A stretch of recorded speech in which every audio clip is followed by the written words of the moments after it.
লাইফের first time এইরকম waterfall দেখলাম, যেইটা কিনা আমার লাইফের দেখা বেস্ট ওয়াটারফল ছিল। এই জায়গাটা ন্যাচারাল লাভারদের জন্য একদম পারফেক্ট। আজকে আমার ব্লগটা থাকছে এই এন্টিপোলোর হিনুলোগাং তাকতাক নিয়ে। So hello everyone, welcome to my new blog. শুরুতেই আমরা মেনিলা থেকে এন্টিপোলো যাওয়ার উদ্দেশ্যে মেট্রো স্টেশন থেকে টিকিট কেটে নেই। এটা মোটামুটি ভালোই দূর ছিল, খুব বেশি একটা কাছে সেটা বলবো না।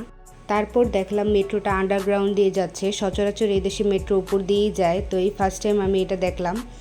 যেহেতু আমি ওই অবধি কখনোই যাইনি, ওই স্টেশন অবধি, তো এটা ছিল আমার লাইফের একটা ফার্স্ট এক্সপিরিয়েন্স যে আন্ডারগ্রাউন্ড দিয়ে আসলে মেট্রো যায়। এর আগে এমআরটিতে উঠেছি, বাট এলআরটিতে ওঠা হয়নি। তো যাই হোক, দেখতে দেখতে চলে যাই হিনুলোগাং তাকতাকে। এর বাহিরে বেশ কিছু স্ট্রিট ফুডের স্টল ছিল। তো তারপর এখানে আমরা রেজিস্ট্রেশন করি। এইখানে কোনো এন্ট্রি ফি ছিল না।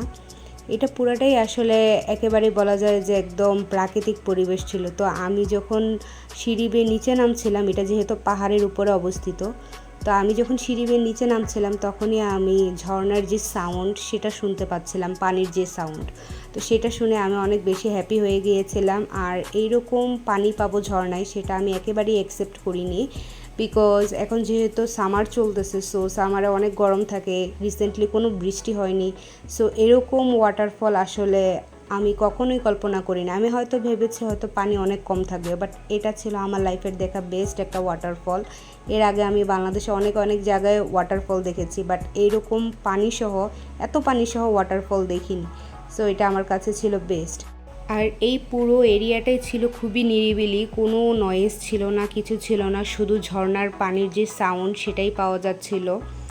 তো আমার এখানে আসলে অনেক বেশি ভালো লেগেছে। আর জায়গাটা বেশ ভালোই বড়। এটা যে দেখতে এত সুন্দর হবে সেটা আমি কখনো ইমাজিনই করিনি। আমি আমার লাইফের সবচেয়ে সুন্দর সুন্দর ঝর্ণা দেখছি আজকে। এরকম ঝর্ণা আমি এর আগে কখনোই দেখি নাই। যদিও আমি বাংলাদেশের অনেক অনেক জায়গায় গেছি, লাইক সুবলং, সিলেটে গেছি, রাঙামাটি গেছি, বান্দরবন, কক্সবাজার, সেন্ট মার্টিন, অনেক অনেক জায়গায় গেছি, বাট এরকম এত পানির ঝর্ণা আমি দেখি নাই। যেহেতু আমাদের ম্যাক্সিমাম ট্যুরিস্ট ছিল উইন্টারে, এই জন্য আমরা এত কিছু দেখতে পাইনি। বাট এই ঝর্ণার পানি আমার জন্য বেস্ট, আমার দেখা বেস্ট ঝর্ণা ছিল আজকে। এরকম ঝর্ণা লাইফের ফার্স্ট টাইম দেখে আমি খুবই এক্সাইটেড হয়ে গিয়েছিলাম।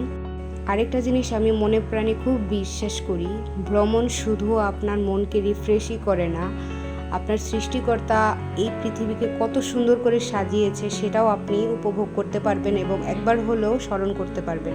তো আমি যখন গিয়েছি তখন অবশ্যই আমি আল্লাহর কাছে কৃতজ্ঞতা প্রকাশ করেছি যে আল্লাহ এত সুন্দর করে পৃথিবীকে সাজিয়েছে, নন স্টপ পানি পড়ছে ওয়াটারফল থেকে।